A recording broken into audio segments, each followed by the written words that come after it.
All right, we're going to put our 3 elements of our vinyasa flow together, going through a modified version and then a full version of our vinyasa. So that's our chaturanga or lower push-up, our up dog or cobra, and then our down dog.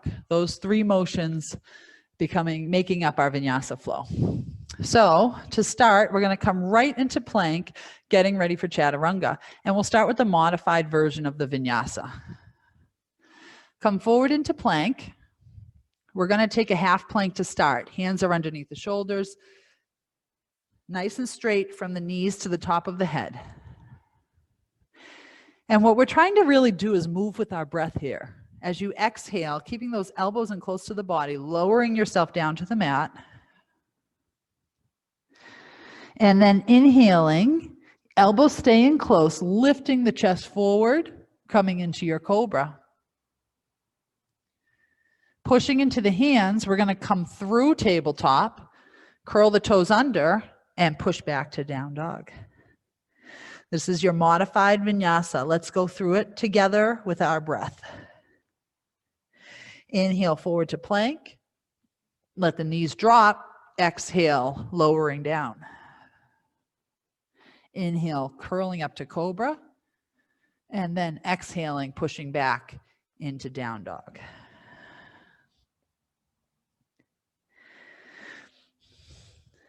So at any time in your vinyasa practice, you can always take that modified version of your vinyasa flow. It's still doing quite a bit to strengthen the chest and the shoulders, and it's also getting the back bend and obviously all the benefits of that down dog. Okay, let's take it into a full vinyasa. We're going to do chaturanga to up dog, back to down dog. And then we'll talk about different variations you can do, mixing it up depending on how strong you're feeling on any particular day. We're going to start in our full plank this time. Feeling strong through that plank, coming up on your toes so your shoulders are forward. Creases of the elbows are forward as well, so my elbows are going to be able to stay close to the body. As you exhale, coming forward and down to 90 degrees.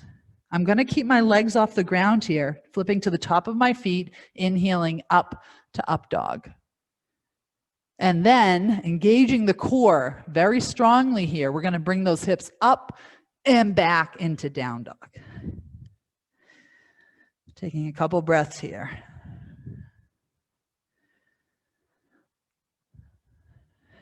And let's come down to our knees.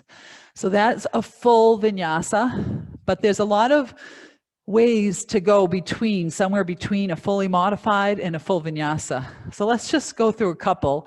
You can figure out that there's probably a lot of different combinations as you build up strength that you can move forward. So the next thing that you might want to do is maybe you're ready to do the chaturanga, but to transition up into that up dog is difficult. So let's this time do a full chaturanga into a cobra and then back into down dog. So we're going to start in plank, exhale, lower down to chaturanga. And this time I'm going to lower all the way to the ground. Inhale, cobra. My hips stay on the ground, elbows are back. And then exhaling through tabletop into down dog.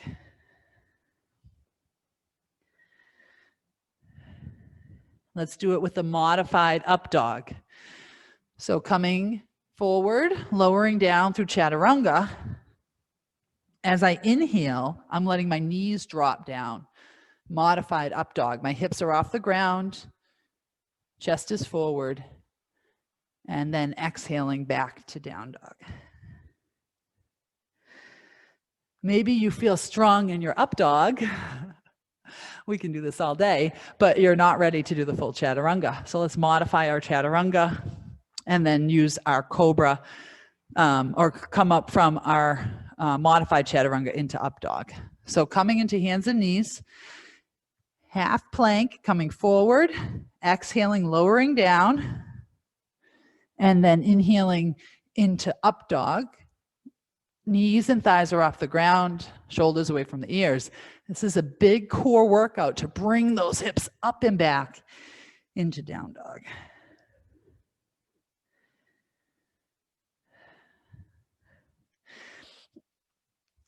And when the what I like to call your vinyasa quota has been reached for the day. The other option is to skip the chaturanga, skip the up dog, and push right back to down dog. And a lot of times I'll cue beginners to do that, or in a gentle class, we'll skip the chaturanga and the up dog.